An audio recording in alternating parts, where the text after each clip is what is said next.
Bakit ba mas mahirap na paraan pa ang gusto mo? Maraming trauma patients ang may gusto sa Doldam Hospital. At yung employees ng hospital na yon, pinagmamalaki nila ang profession nila. Ano namang kinalaman natin doon?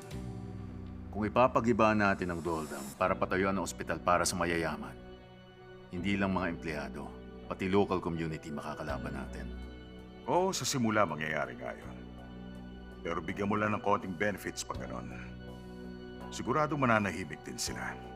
Ganito talaga ang kalakaran sa negosyo. Kung tama ako, nabigo ang plano mo 3 years ago. Kaya, kinailangan mong mag-resign ng time na yon.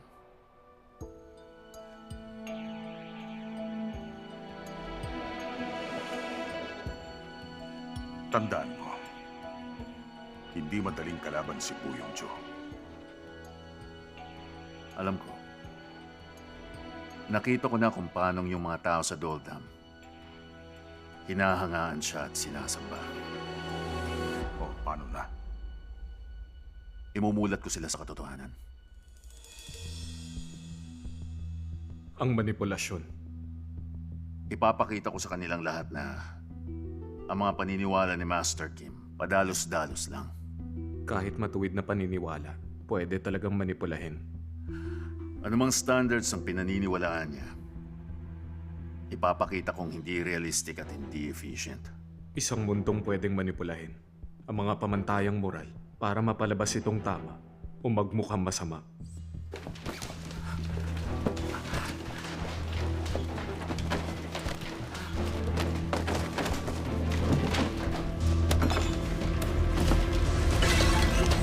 Ang makapangyarihan, sila ang may karapatan.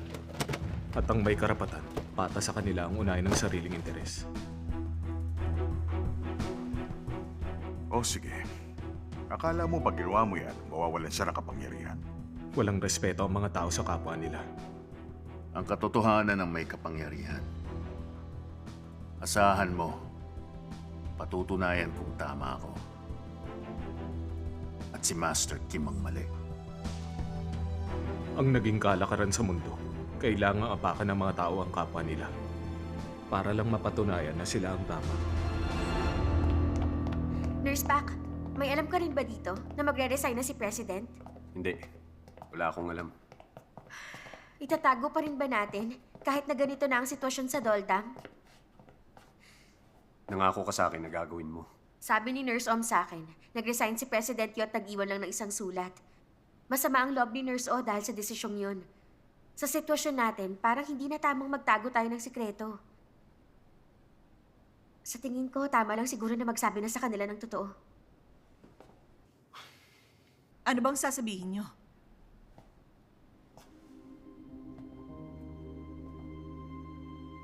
Tungkol saan to, Dr. Yun? Nurse pa kontak.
Anong nangyari?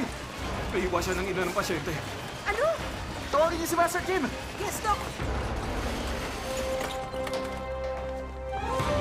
1, 2, 3. Tanggalin niyo to. Kaya mo yan, Unje.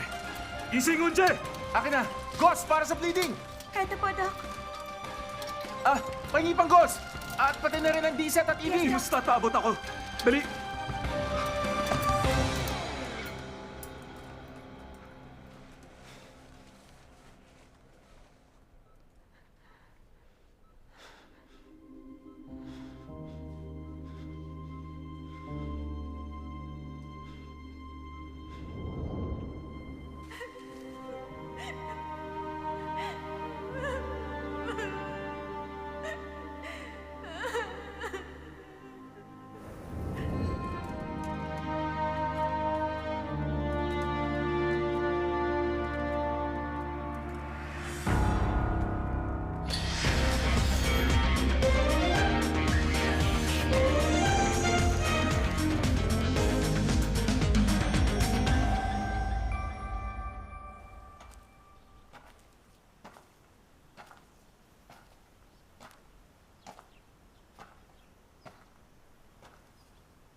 Si President Yo.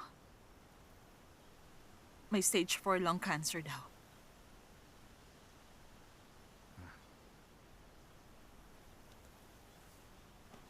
Kailan mo nalaman ang tungkol doon? Mga 1 buwan na rin ngayon. Inaalala ko yung tunog ng ubo niya noon. Kaya naman tiningnan ko siya.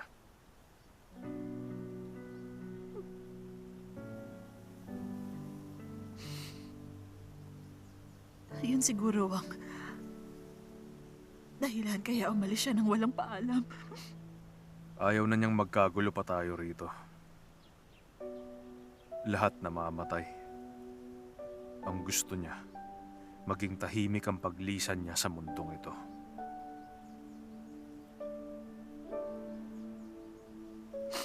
Totoo yun. Lahat naman namamatay. Pero yung hindi ko na ulit siya makikita, ang hirap tanggapin. Nabigla ako.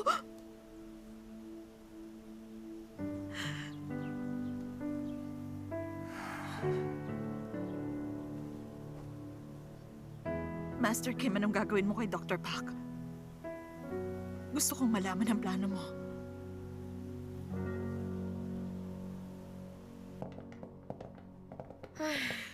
Ang laki pala ng office dito. Pero hindi modern yung mga gamit, ha? Si President Yo, napakasimpleng tao lang talaga niya. Yung mga gamit na nandito sa kwarto, sa dati mga presidente pa. Palitan niyo lahat to sa darating na weekend. Lalo na, yung desk at office chair. Ang baduy tignan kay Professor Pak, hindi bagay. Dapat President Pak na ang tawag mo sa kanya. Tama. Sabihin niyo na lang sa akin kung anong gusto niyong design para mapapalitan ko agad. Ako nang magsasabi sa'yo. At saka, pwede bang bumili ka rin ng bagong coffee machine? Si Professor Pak. President Pak na sabi. Si President Pak pala. Drip coffee ang gusto niya, kaya yun ang bilhin niyo. Coffee machine? Teka, may gusto kayong brand o kahit na ano lang? Sabihin ko rin mamaya. Okay, sige. Sakaling may iba pang kailangan na hindi nyo nabanggit, ipaalam nyo lang sa akin. Ihanda ko lahat agad-agad.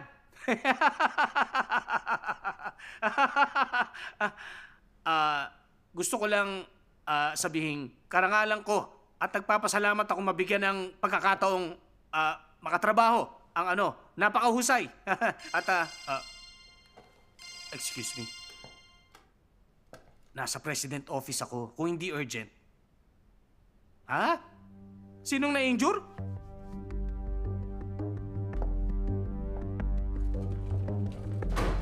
Oh, Dr. Jung. Na-injured daw si Unche. Saan? Gaano ka grabe? Aksidente siyang nahiwa sa leeg ng ina ng pasyente. Ha? Tinatahi siya ni Dr. Song ngayon. Kung mas malalim ng 2 mm yung hiwa, magiging delikado ang lagay niya. Sigurado ka bang maayos yung pagtahi mo? Mukhang maayos na ang pakiramdam mo ah. Ay, dapat si Master Kim yata ang pinagtahi ko niyan. Hindi ba sobrang sensitive ng part na to para fellow lang ang magtahi? Tagilid. Ay, gusto ko walang peklat ah.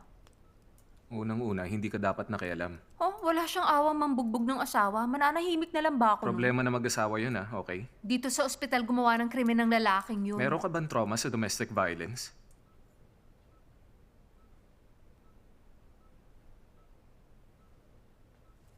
Tagilid. Naisip ko lang kasi na yun ang tamang gawin ko. Dapat ipagtanggol ang mahina.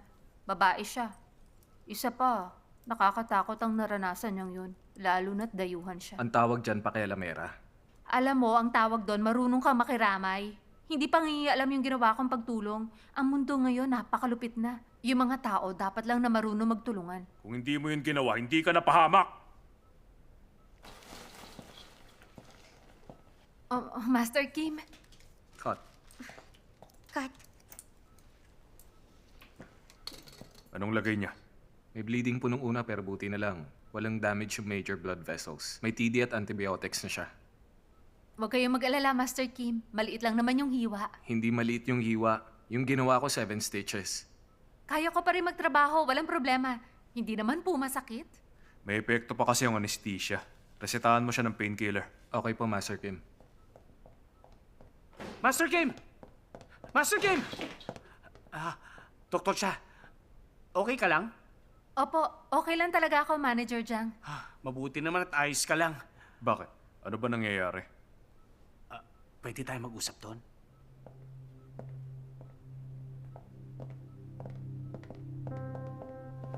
Ano kayo nangyayari? Pinag-uusapan nila kung sino may kasalanan. Tagilid. Ha?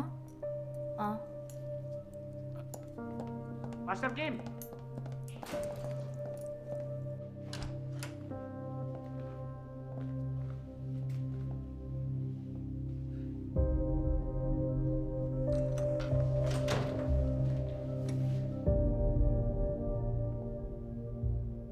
Ay, ano ba nangyayari dito ngayon? Tuloy kayo. Inaalam ko yung mga detalye sa nangyaring aksidente.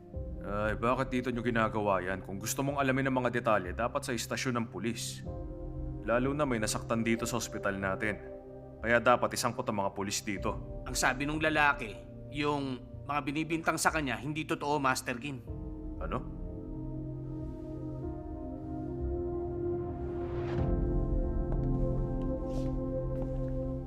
Ay, anong mali sa tingin mo? Ay, kasi yung babaeng doktor nyo rito, siya yung unang sumugod. Nasa labas ako ng ICU, buong gabing nagbantay sa anak ko. Umidlip ako sandali. Nang bigla akong tinulak ng doktor. Ha? Pinagsisisigawan niya ako. Alis daw ako. Parang wala siya sa tamang pag-iisip eh. Lahat yon ginawa niya nang wala kang ginawang kahit ano. Tama ba ang intindi ko? Ay, ano naman ang gagawin ko? May sakit ka ang anak namin eh. Pinapagamot namin siya rito. Hawak ng mga doktor ang buhay niya. Dahil doon, wala kaming sinabi sa ospital. Doktor ang nasusunod dito. Alam mo ang totoo. Inaabuso mo ang asawa mo at dahil doon nasaktan niya ang isa sa mga doktor namin. Huwag mong baliktarin ang sitwasyon. Sa kwento mo, pinapalabas mong ikaw ang nabiktima rito. Pero ikaw ang nangaabuso ng kapangyarihan. Alam mo yon? Narinig niyo yun? Kahit ngayon, minamalit niya ako. Pagdating pa lang namin, ganyan niya na ako itrato. At kinutya niya ako sa harap ng mga tao. Pinalayas pa ako. Ginawa mo yun? Hindi pwede sa ER ang physical o kahit pa ang verbal na pang-aabuso. Kaya kung may sino mang hindi sumunod sa patakarang yon, tama lang na palayasin doon. Ang bihira naman to. Oh, sige, ignorante ko, yun lang yun. Hindi ako magaling magsalita, mamamatay na ang anak ko. Kaya magulo ang isip ko nung oras na yun. Pero maling sabihin pang-aabuso ang ginawa ko sa asawa ko. Hindi makatarungan, mali ang panghuhusga nyo. Pati yung sa labas ng ICU. Pagtatanggol lang yung sa sarili ko. Sinugod ako ng doktor kanina, kaya nagalit yung asawa ko. Ha? Gusto niya lang akong protektahan, ha? Yun ang dahilan, kaya ginawa mo yun, di ba? Pinagtanggol mo lang ako, ha? Hindi mo sinadya, di ba? Ano ho, Mrs.? Sangayon kayo sa sinabi ng asawa niyo?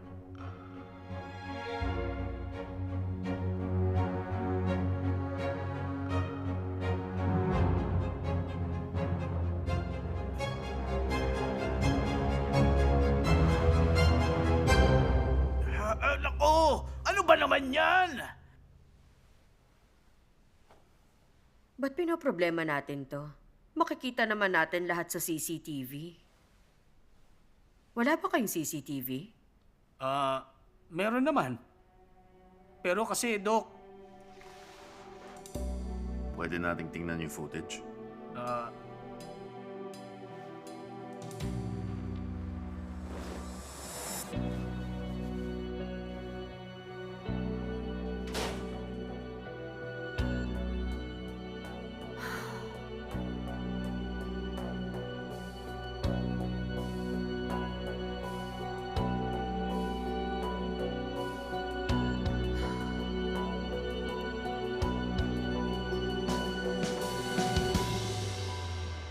sa footage na to, anong masasabi mo sa nangyari? Kahit anong tingin ko, mukhang si Dr. Cha talaga ang unang nanakit sa kanya. Chaunje, wala ka na ngayong kawala. Nako, anong gagawin natin?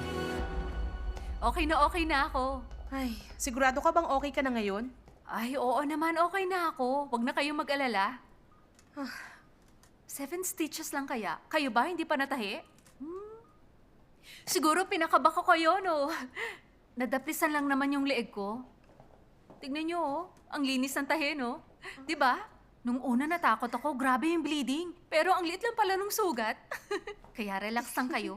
Ay, wala to. Okay lang talaga. Pero muntik ka na talaga sa nangyaring yun. Imagine sa leeg mo. Grabe. Ay, tama ka dyan.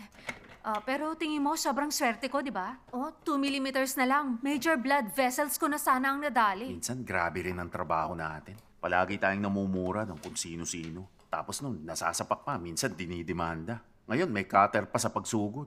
Buti kung pwedeng mamili ng pasyente. Hindi kasalanan ng babae lahat ng to. Yung asawa niya talaga may kasalanan. Ikaw ba si Mother Teresa ng ospital na to? Huwag mo nga silang ipagtanggol. Ang pinagtatanggol ko, hindi sila, kundi ang sarili ko. Dapat isipin ko, nakakalungkot ang nangyari. Kasi kung ang iisipin ko lang, muntik na ako ron, matatakot ako sa pasyente nun. Na-trauma na ako. Hindi ba?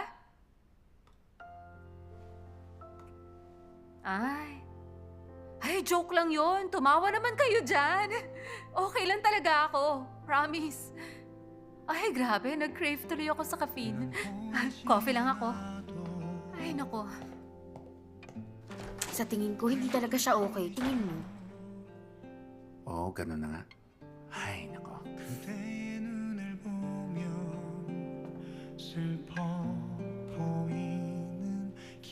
May magagawa ka ba, ha?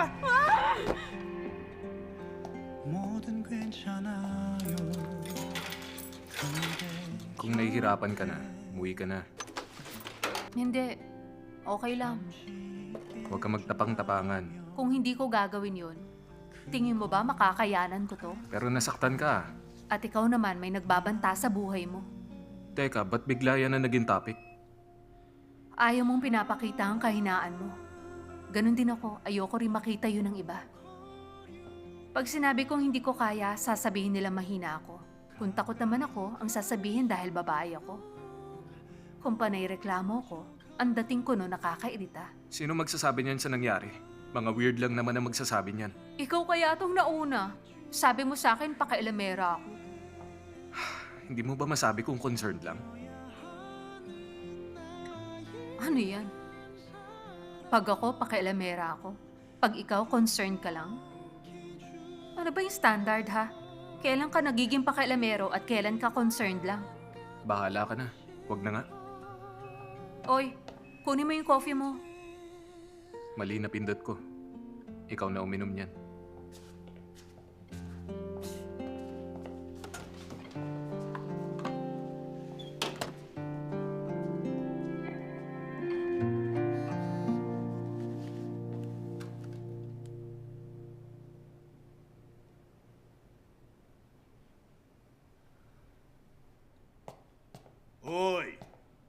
Uy, Dr. So! Kumusta ka na? Bakit wala kang isang salita? Tsaka ba't di ka sumasagot? Gusto mo nang mamatay? Labas tayo rito. Hindi. Wala ka ng taka sa akin. Ipapaya kita ng gusto ngayon.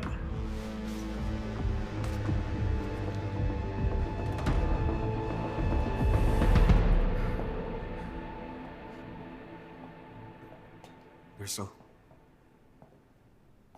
Ba't nandito ka? Pasensya na kayo. Hindi ko sinabi yung kondisyon ni President Yo sa inyo. Huwag kang humingi ng pasensya, Ron. Yun naman ang gusto ni President Yo. Tumupad ka lang naman sa pinangako mo sa kanya. Hindi mo kailangan ipag-sorry yun. Hindi ko inakalang mangyayari ang ganito. Naalis siya ng ganun-ganun lang. Ang ugali niya. Determinado at ayaw niyang may hindi maayos. Teka, nurse, oh. Ayos lang ba kayo? Magiging okay rin ako. Parang, yun ang huling misyon natin na iniwan ni President Yo. May puso para sa Doldam. Dapat ganun pa rin.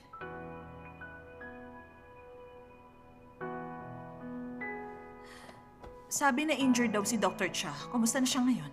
Buti hindi naman ganun kalalim yung hiwa niya. Iniimbestigahan ng bagong president yung mga sangkot sa nangyaring incident. Unang araw pa lang nagpapakitang gilas na. May iba pa ba akong hindi alam ngayon? Wala na po, nurse, oh. Ito ba? Ay, mukhang mali. Jessie, ano nangyayari? Alin kaya rito ang tama?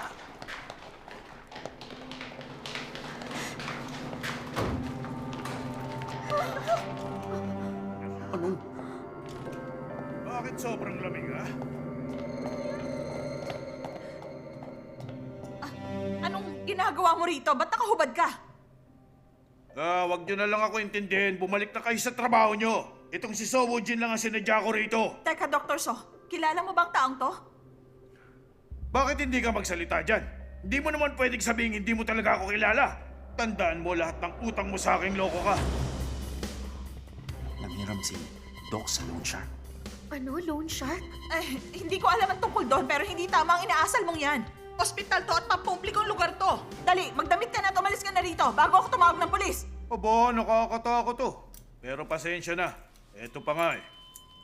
Ubarin ko eh. Sabi naman. Lamig! O sige, makinig kayo sa akin. Itong walang kwentang siraulo na to, hindi na ako binayaran. Kaya hindi ko makuha ang pera ko sa kanya ngayon. Hindi ako makabili ng damit ko.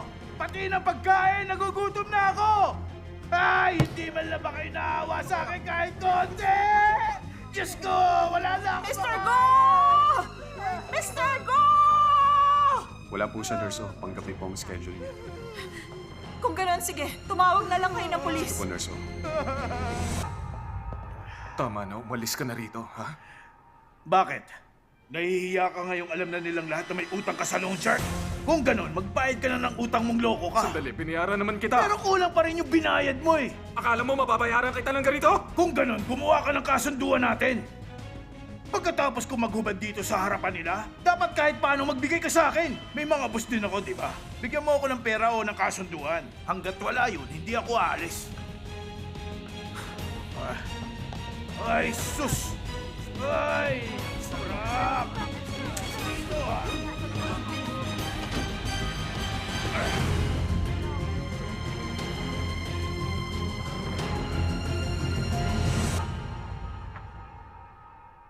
Nako, grabe. Paano yan? Kahit ilang beses kong panoorin, mukhang ikaw talagang naunang nanakit. Ginawa ko lang naman yan sa kanya kasi binubugbog ng lalaking yan ang asawa niya. Nasaan ba yung footage? Saan makikita ang binububog ng lalaki yung asawa niya? Turo mo. Oo, hindi nga makikita sa footage pero Kung ganun, walang ebidensya. Tama ba? tanungin niyo pa yung babae kung gusto niyo. Pinigilan ko kasi siyang gantihan yung asawa niya kaya na-injure ako. Kapag tinanong niyo yung Tinanong na namin sila. Pero iba yung kwento nila. anong sabi niyo? Nang bigla mo sinugod yung asawa niya, sabi niya nagulat siya ng gusto. Kaya ang naisip niya lang, protektahan ang asawa niya. Hindi niya sinadyang mahiwa ka. Ganun. Hindi totoo yun. Sigurado akong Anong gusto mo, ha? Mapapatunayan mo ba yon? May patunay ka? Nasaan ang ebidensya mo? Dr. Yang, bakit kailangan kong patunayan ang sarili ko sa'yo? Ano? Wala naman kayong kinalaman sa insidenteng to. Dito, sa Doldam Hospital nangyari yun. Kami yung aayos ng problema. Problema ko na rin ngayon yung nangyari. Paano nangyari yun? Si Professor Pak na ang na-appoint na bagong presidente ng Doldam Hospital mula ngayon. Ibig sabihin, pati ako wala nang kawala sa ospital na to. Anong ibig niyong... Tama. Mula ngayong araw na to, effective na yung changes. Kung ako sa'yo, mag-iisip akong mabuti kung saan ako kakampi. Huwag mo na ipakitang naiinis ka ngayon. Hindi ako mapakali.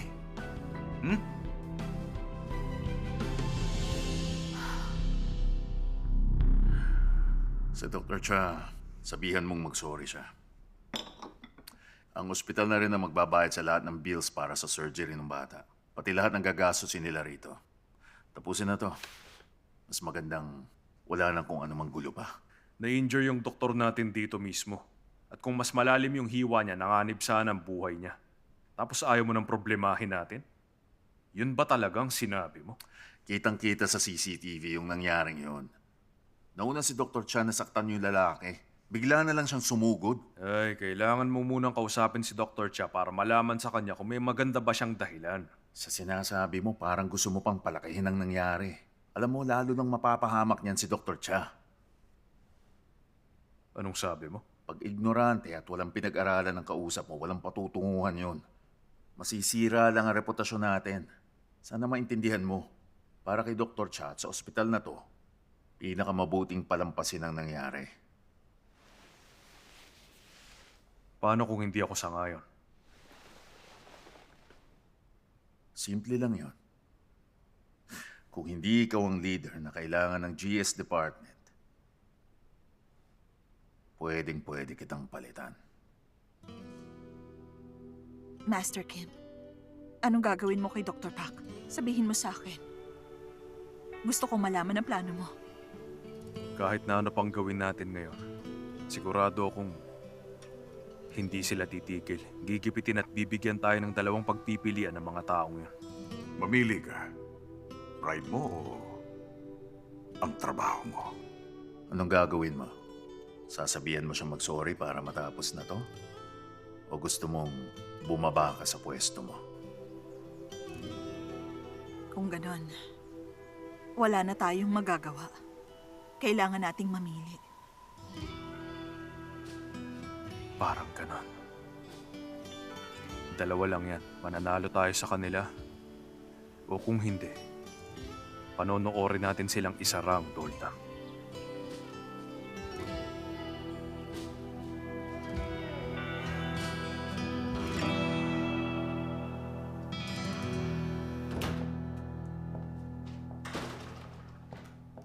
Yes, Master Kim? Kasama mo ba dyan si Dr. Cha ngayon? Oo. Sa ngayon, kausap niya si Dr. Yang. Nandun sila sa loob. Ang ginagawa ni Dr. Yang, pinipilit niya magdesisyon si Dr. Cha. Sabihin mo, papunta na ako. Huwag siyang gagawa ng kahit ano hanggat wala pa ako. Hintayin niya ako, kamo. Huwag siyang magdedesisyon.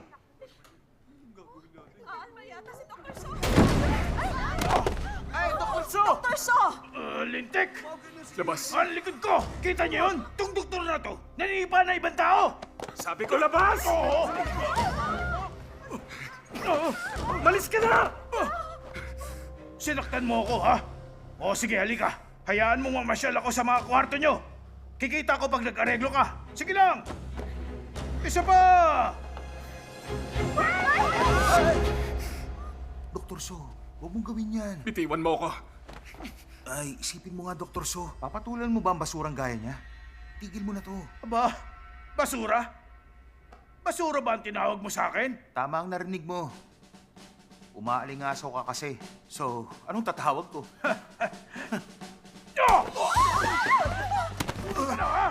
Okay ka lang ba, Dr. Ben? Sira ulo ka.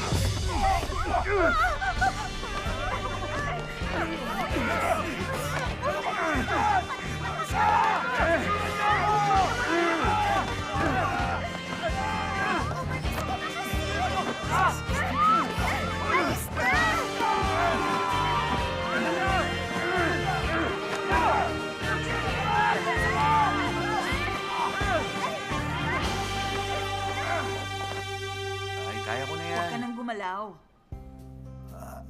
Bakit ka nakialam sa kanila kung magpapabugbog ka lang?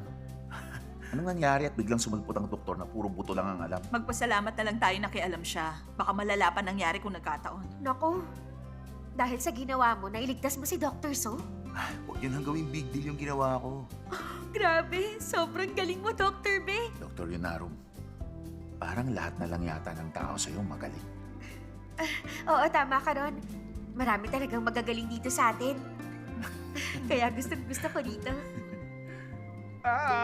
Wag na yan. Bitiwan mo ko. Ano ba pakiramdam na maging doktor, ha? Bakit pa hindi mo sa akin sinabi agad? Ay, hospital to, sir. Pakinaan nyo ng konti ang boses Pero, nyo. ano sa tingin nyo? Ba't kaya umutang si Dr. Shaw sa ganyang klase ng tao? Pwede namang sa bangko siya umutang. Alam niyo naman paano sa bangko. Ay, sabi na hindi ko kailangan Kahit basang-basa ka sa ulan, hindi ka pasisilungin sa payong.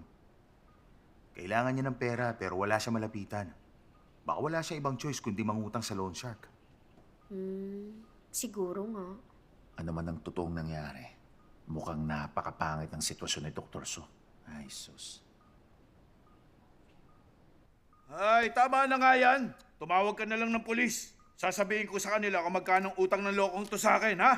Tsaka, tong injury ko, i-report ko ang lahat ng ito sa kanila. Aray. Sakit. Nabali yata ang buto ko.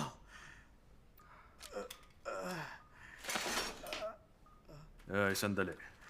Plano mo talaga magsampa ng demanda? Syempre, no? Gusto ko makita makulong ang lokong to.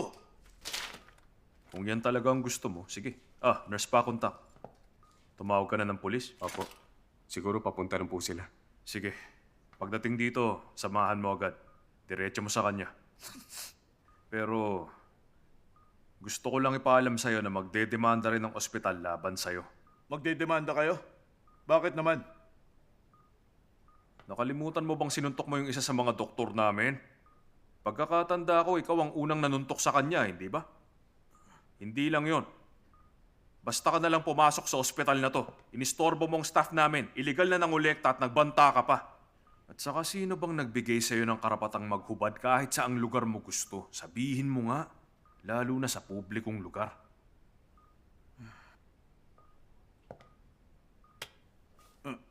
Anong... Tignan mo tong nasa braso mo, namimilipit na Ano bula. sinasabi mo? Dragon to, no? Anong dragon? Sinong niloloko mo, ha? Paano naman babagay ang dragon sa isang walang kwentang gangster na katulad mo? Ay, nako. Ano? Walang kwenta? Ininsulto mo ba talaga ako? Alam mo, kailangan marunong kang gumalang bago ka irespeto. Ano?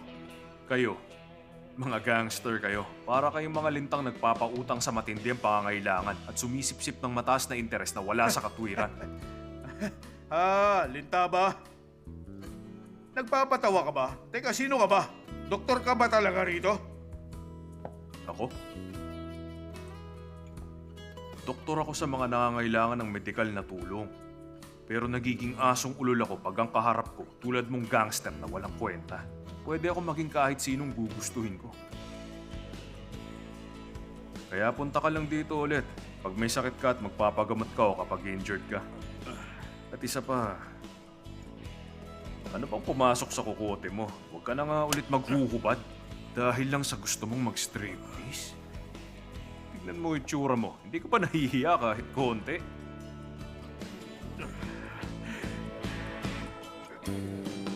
Yes, boss. Ay, naku, may baliw na doktor sa ospital na to. Sige, boss. Kukwento ko na lang pagdating ko dyan.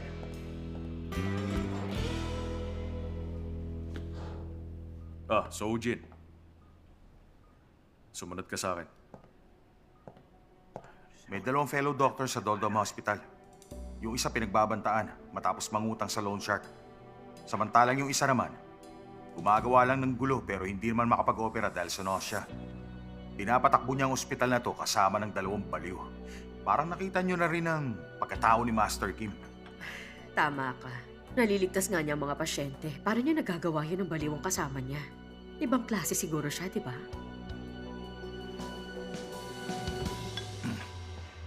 Ano kaya? Di ba dapat palitan muna mga fellow doctors? Kung tutusin, ang 2 taong yun, marami pa silang dapat i-improve. Si Soojin ba yun? Yes, sir. Siya yung sinasabing trumaydor nun kay Yoonjun sa Samjin Hospital. Mahusay ang kamay niya. Kayo ang mismo nagtanggal sa kanya sa Gode Medical Center. Hindi ko pa siya nakitang nag-opera nung time na yon. Hanggat wala pa tayong nakukuhang mga applicant, gusto ko dito lang muna siya. Ngayon, Kakaunti na ang mga surgeon na kasing galing niya. Kung may kailangan man tayong tanggalin, dapat itong si Chaunje. Sino ba namang may kailangan ng surgeon na hindi kaya mag-opera sa OR? Yes, President Pak. Kinakabahan ka ba, Dr. Yang? Ha? Nag-aalala ka ba ngayon na baka mapalitan ka ni Dr. So Woojin? Ay, ano? Para namang pwede niya akong tapatan. Imposible yun. Ilang taon kaya ang senior ko kay Sowo Jin? Ikaw naman. Kaya nga hindi ka dapat kabado. Kompetensya ang tingin mo sa kanya. Mukha ka tuloy threatened.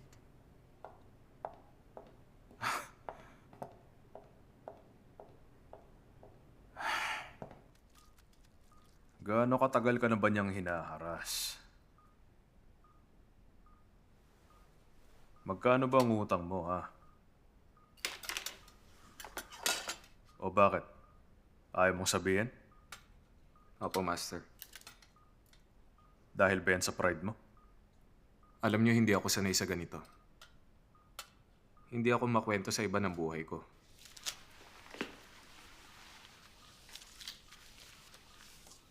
O sige. Labas ka na. Okay na ba yun? Oo, okay na yan. Ano? Kala ko kasi pananagutin niyo ako dahil sa nangyari ngayon. Ano namang gagawin ko para panagutin ka? Alam ko matatanggal ako. Pinaghandaan ko na rin naman yun. Eh, kung matatanggal ka, paano yung utang mo sa akin? Ang usapan natin nun, 10 buwan mong babayaran yon. Hanggat hindi mo pabayad lahat yon, hindi ka makakalis dito sa ospital. Dito ka lang.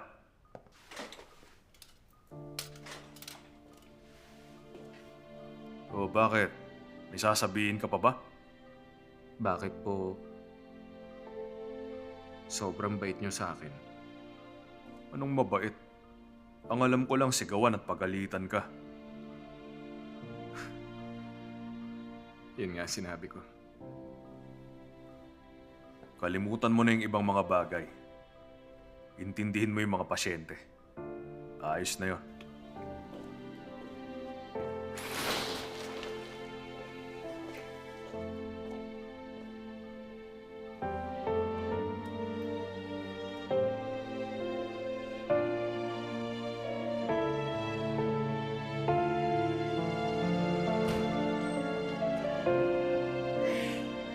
Grabe talaga si Master Kim. Sobrang galing niya talaga. Hindi ba? Yan din ang sinabi mo kay Dr. Be. Mukhang hindi ka mapili. Lahat ng lalaki hinahangaan mo. Oh, nabasa mo na ako? Alam niyo, madali talaga akong ma-fall. Unrequited love ang habit ko. Ah, naiintindihan ko naman yung sinasabi mo, yung mabilis kang ma-fall. Eh pero, yung unrequited love, pwede ba talagang maging habit yun? Ay, syempre, no. Pwede ako ma-in-love nang hindi alam ng gusto ko. Enjoyin ko lang yung moment. Tapos, makipag-break sa isip ko. Ay, hindi niyo alam kung gaano kaganda yun. Wala akong gastos, hindi ako iniiwan. Ay oo, kahit ang weird nun, may punto naman siya. Ha? Oo. Eh ngayon, Doc, meron ba kayong nagugustuhan? In love ba kayo ngayon? Taga-doldam ba yung gusto niyo? Ay, hindi ko pwedeng sabihin yun sa inyo. Bakit po? Teka, hindi po kaya kasama natin yung gusto niyo dito sa ER ngayon? Sino dito sa ER? Teka, si Dr. So ba? O baka si Dr. Be? Huwag niyo sabihin si Nurse Untak. Ay, hindi si Nurse Untak yun. Ay, ba't ayaw mo, Doc? Anong problema sa kanya? Siya kaya ang mukha ng nursing department. Ay, pag-isipan mo, Doc. Magbanding muna kayong dalawa. Nakikita ko kasi sa inyo ni Nurse Pak Untak. Maganda ang chemistry ninyong dalawa. Nurse Un. Nandito na rin lang tayo. Tanungin na natin siya.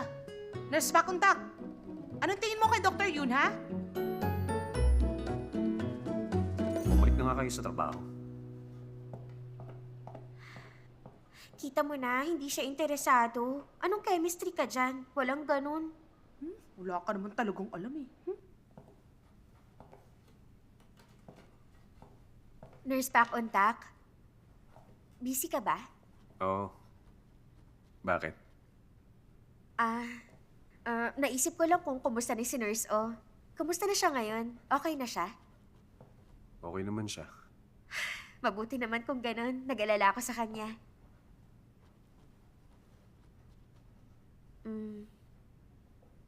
Sige. Wala ako sa pagpipilian. Ha? Ano yun?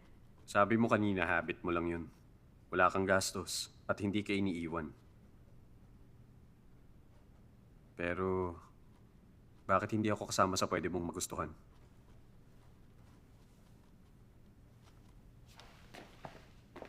Hindi ba ako attractive sa'yo?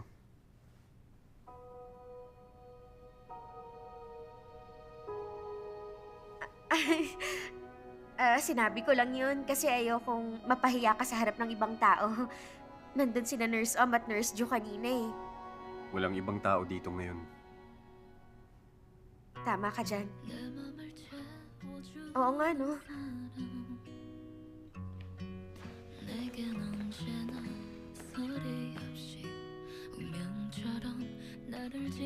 Gusto mo ng beer pag out natin dito? Ngayong gabi? Meet tayo 7 p.m. sa On Your Way. Call.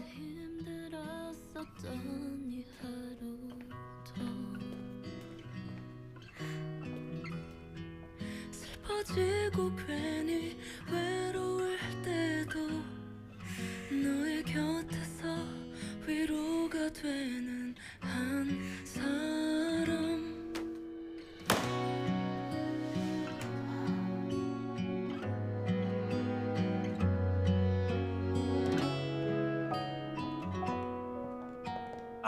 Dr. Chaonje, saan ka pupunta?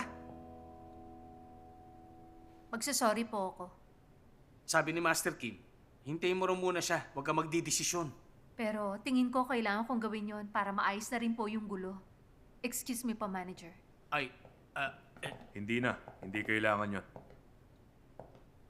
Pag pumunta ka ron, anong binabalak mong sabihin? Tinulungan mo lang yun na ape tapos sa huli, ikaw pa nga itong nasaktan. Kahit ano pang nangyari, kasalanan ko pa rin kaya lalong gumulo. Oo ngayon. Hihingi ka pa rin ng dispensa sa kanila kahit labag sa loob mo. Bakit ka mag-aaksaya ng panahon at lakas mo sa ganyang bagay? Dahil ayoko na po kasing lumaki palalo ang gulo. Hindi pa pumasok sa isip mo na pag nagdedesisyon ka at ginagawa mo yon para lang gumaan ang loob mo at matapos na, lalong napapalala nun ang sitwasyon? Pag naiisip ko pong ako ang dahilan kaya may problema tayo, nahihirapan po ako. Hayaan mo nang nahihirapan ka ngayon. Master Kim! May mga taong para wala ng gulo o kaya para hindi na maghirap ang loob, nananahimik na lang at pumapayag magpatalo. Sige, kung hahayaan mo na masanay kang ikaw ang nagbibigay at panay ang dahilan mo, sa huli, mawawalan ng halaga ang buhay mo at sunod-sunuran ka na lang sa iba. Alam mo yon?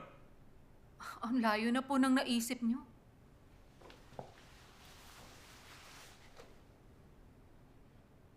Sige. Humingi ka ng tawad at lumuhod ka sa kanila. Mukhang mas maganda yatang matuto ka mag-isa.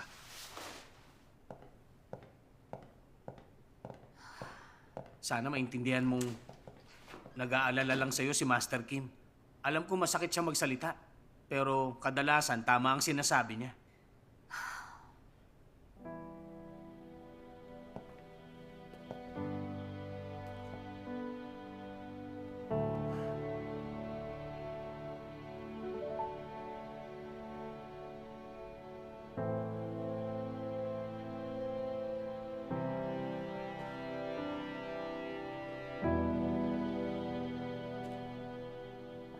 Gusto ko lang maayos ang trabaho ko. Pasensya na kayo. Ayokong ako ang maging dahilan ng problema.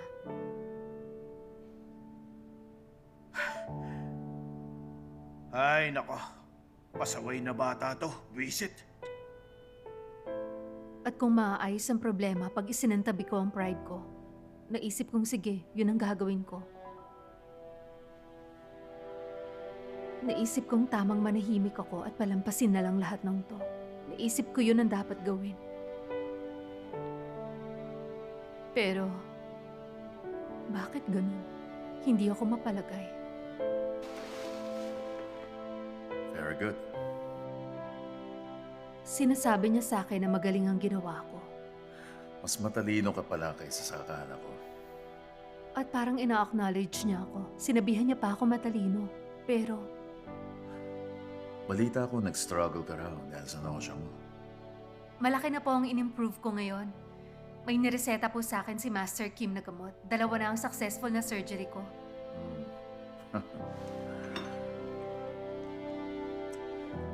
Kailan mo pala balak mag-asawa? Sir?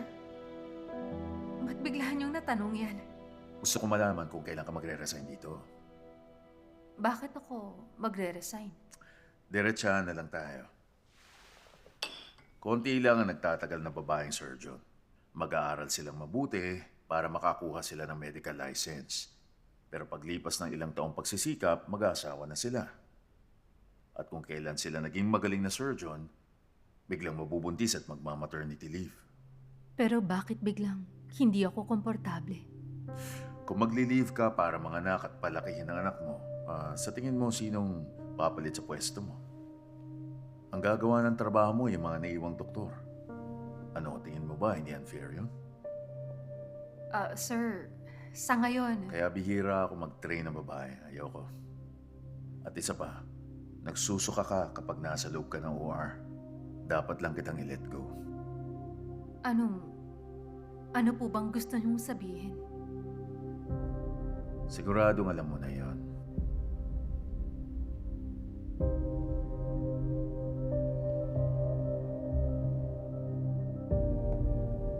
Mag-apply ka na sa iba.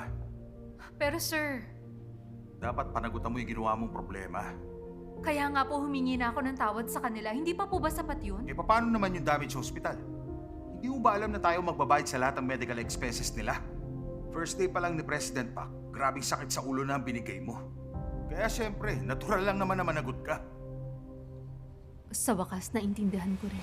Hayaan mo nang nahihirapan ka ngayon. May mga taong para wala ng gulo o kaya para hindi na maghirap ang loob, nananahimik na lang at pumapayag magpatalo. Sige, kung hahayaan mo na masanay kang ikaw ang nagbibigay at panay ang dahilan mo, sa huli, mawawalan ng halaga ang buhay mo at sunod-sunuran ka na lang sa iba. Alam mo yon? May 1 buwan ka pa. Bago matapos yun, dapat wala ka na.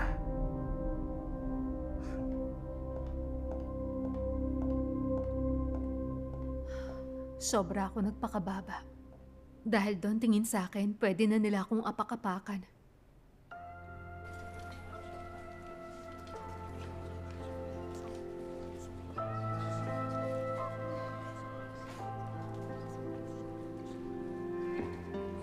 난 보이지 않아도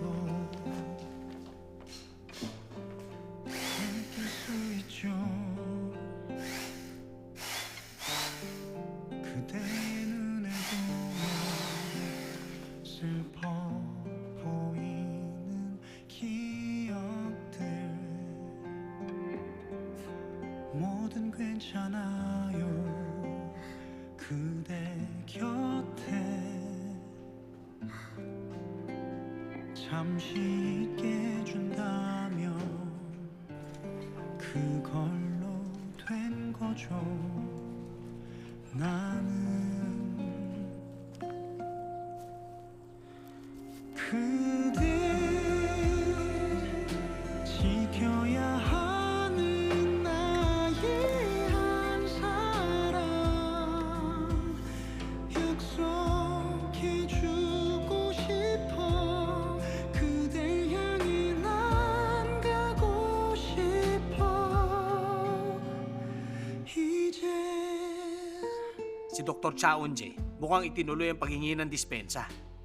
Pero mukhang hindi rin naging maganda ang resulta.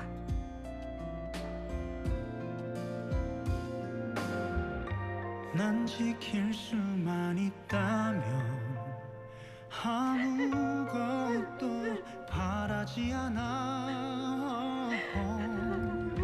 내게 어떤 아픔 와도 그대 곁에 있을 텐데. 사랑 눈물이 나는 그만 이제야 알겠어. 가슴 아파도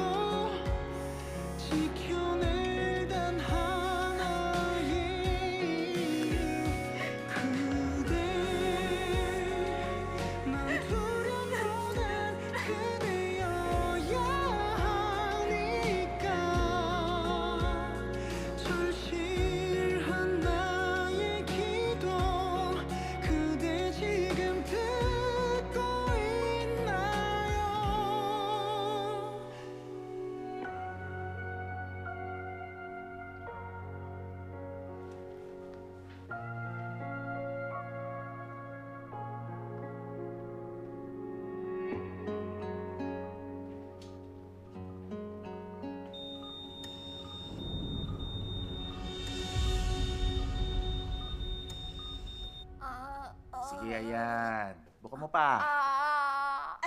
Kumakain siya ng isda nun. Ang sarap ng kain niya. Kaso bigla siyang natinik. Ayun na. Forceps, pabot.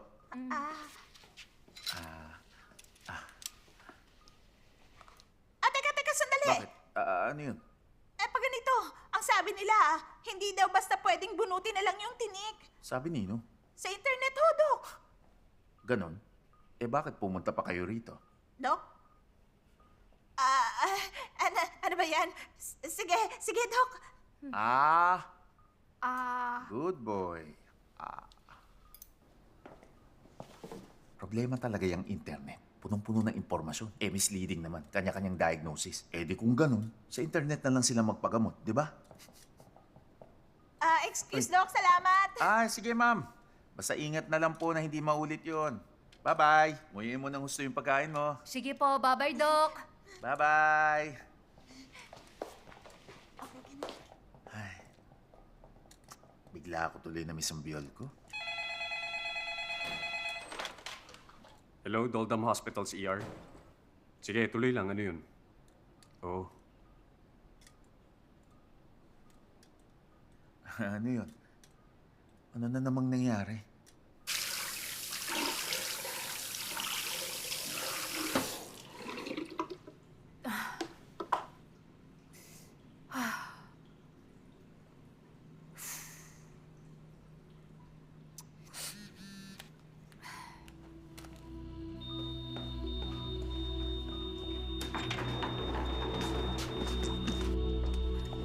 Ano nangyari? Bigla na lang bumaba yung saturation, Dok. Yung saturation? Yung lung sound, hindi maganda ang tunog. May retraction din sa chest wall niya. Kailangan po ng intubation? Anong timbang niya? Ilang kilo yung bata? 20 kilos po siya, Master May Kim. brosilo tape ba tayo? Yes, Master Sige, Kim. bilis. Blue po, Master Kim. Endotube, 5.5 mm. Kumuha ka na ngayon. Ang cuff po. Okay.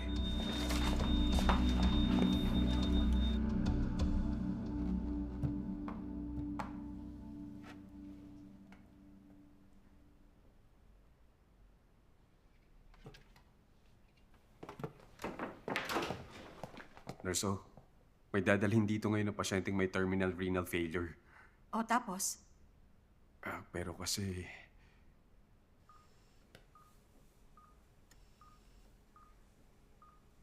Pulmonary edema po ang findings niyo. Anong urine output? Positive 150cc ang input-output. Kung 150cc lang, mahirap sabihing pulmonary edema to. Malamang pneumonia at ARDS. Kunan niyo ng CBC, CRP at TSR. At saka bigyan niyo siya ng third generation cephalosporin. Yes, Master Kim. Sige po.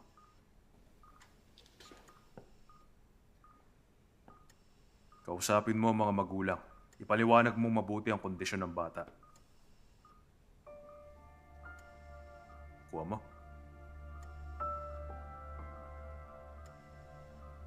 Bakit? May problema ba? Hindi po. Wala naman po. Sige po, Master Kim. Master Kim, sa tingin ko mukhang kailangan yung pumunta sa ER ngayon. Kailangan ako ron? Saan? Sino sabi mong tumawag? Presinto yung tumawag. Isa sa mga bilanggo nila ang nasugatan. May renal failure. Kaya dahil doon, nagdadialysis siya. Ang problema nga lang, Ano ba yon? habang buhay siya doon, murder ang kaso niya.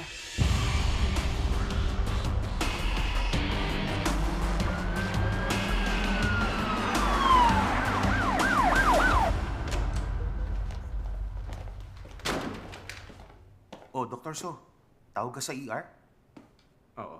Punta lang ako sa office ni Master Kim. Iwan ko lang to. Sandali. Tungkol sa nangyari kanina, salamat at pinigilan mo ko. Ikaw rin lang ang matatalo pag pumatol ka sa mga ganon. May kilala rin ba kayong katulad niya? Siguro. Kaunti. Una ka na ron. Susunod ako.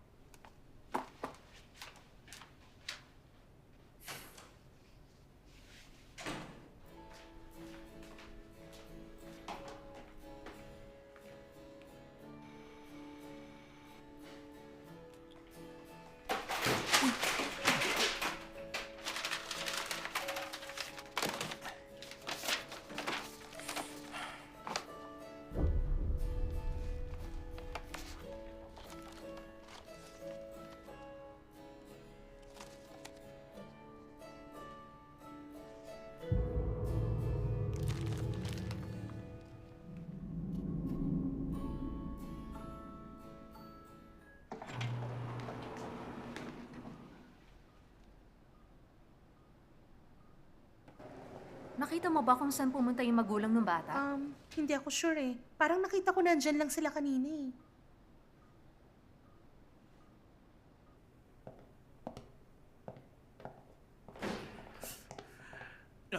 Manager Jang, Nandito ka na, Dr. Nam. ano ba nangyayari?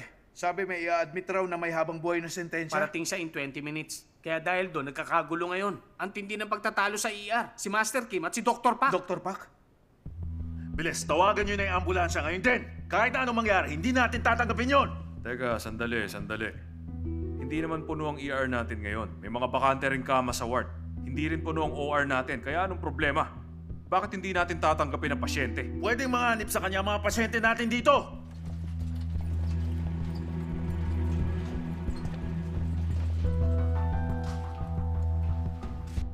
Nurso, ano bang vitals ng pasyente sa ngayon? 80/40, 110 beats. At matindi rin ang bleeding niya ngayon. Kuha mo? In shock dahil sa excessive bleeding ang isang pasyenteng may terminal renal failure. Paano mga nganib ang ibang pasyente sa lagay niyang yon? Pinatulan siya ng life sentence dahil dalawang napatay niya. In shock siya dahil sa excessive bleeding!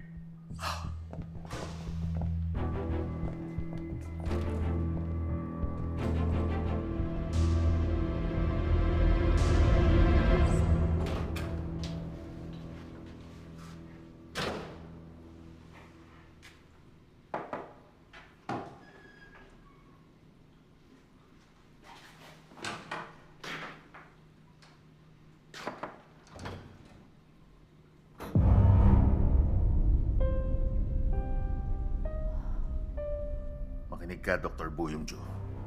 Ano yun? Mukhang gusto mo lang i-enjoy yung thrill eh. Pero ako hindi. Ang gusto ko lang maging mas ligtas na lugar at mas stable ang ospital na to. Sino namang baliw ang nagsabi sa yung pag namimili ng pasyente, magiging mas ligtas at stable ang isang ospital? Hindi mo mababago na murder ang kaso niya. Hindi rin sapat ang system ng ospital natin para tumanggap ng ganong klaseng tao. Gusto ko lang umiwas sa mga posibleng panganib. Yan ang prinsipyo ko bilang president. Hindi ba mahalagang unahin ko ang kaligtasan ng mga pasyente at ng mga empleyado? Bakit mo naman kinokontra ang sarili mo? Ha? Kung mahalaga talaga sa'yo ang kaligtasan ng mga empleyado rito, bakit nung may nasaktan na fellow doctor, ganun na naging desisyon mo? Pinagtakpan mo lang! Magkaiba yung kaso ng dalawa. Ha? Aksidente lang ang nangyaring yun. Umamin si Dr. Chaon Jeron na siya may kasalanan sa nangyaring yun. Siya pa nga humingi ng tawad doon. Ano ka mo? Aksidente lang ang nangyari. Ikaw...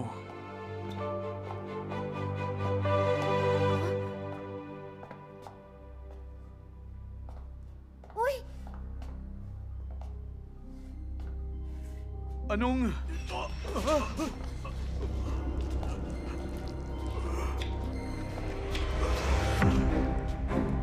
Tulungan niyo ako. Maawa kayo. Tulungan niyo ako. Sir! Sir! Dali, pahingi na board. Bilisan nyo! Bilis na! Pakuha ng gauze. Dali! Motores. Sige, tanggalin mo. Bilisan mo!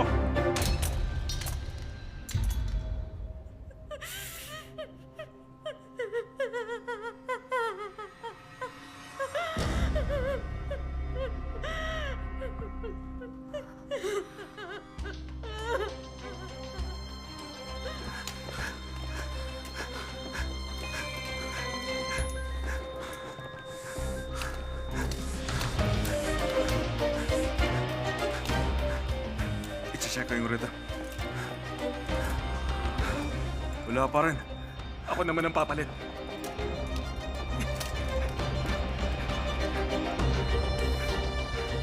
Tignan mong mabuti ngayon. Hindi mangyayaring aksidente lang ang domestic violence. Nasaktan si Chaon-je dahil pinipigilan niyang mangyari to. Pero ikaw, bilang leader ng ospital na to, imbis na sana umaksyon ka para mahinto ang kasamaang ito, pinagtakpan mo pa! Kung tumawag na tayo ng pulis noon, hindi na sana to nangyari ngayon. Prinsipyo? Nagpapatawa ka ba? Isa kang duwag na umiiwas sa problema para manatiling malinis ang pangalan. Master Kim, tumawag yung paramedics na may dala ng pasyente. Dalhin niyo sila agad sa hybrid room pagdating. Bilisan natin. Yes, Master Kim. Bakit? Aangal ka pa rin ba?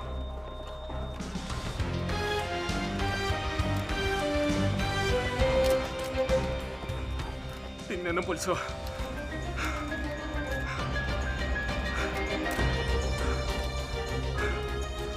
Wala pa rin.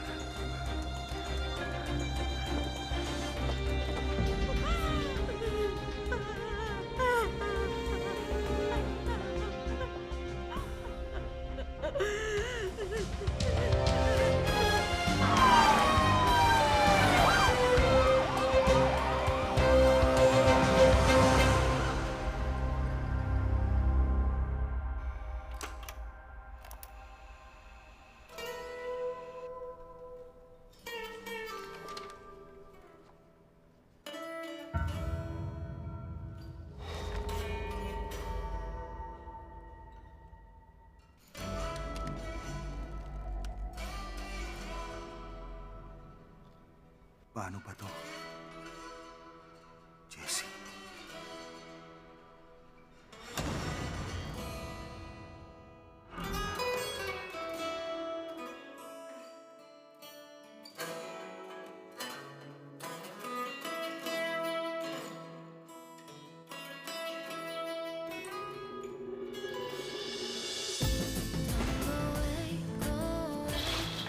Ang brain trauma ang nangyari dito. Kung maaoperahan ba siya, maliligtas ba siya? Pasensya na kayo, ma'am. Sumailalim sa isang restructuring para si President Park ang nasa sentro. Sabihan mo silang lahat na maganda na mabuti. May magbibigay ng kidney sa mamamatay tao? Transplant para sa hindi kasunod sa listahan. May dinalang paramedic ng Sabado na malamang ide-declare na nilang brain dead. Hindi pwede. Dahil ba kriminal ang pasyente ko? Masama bang subukang sagipin ng pasyente habang kaya pa? Hayaan mo muna siya magluksa. Hindi lang siya basta magdodonate ng organs. Tao siya.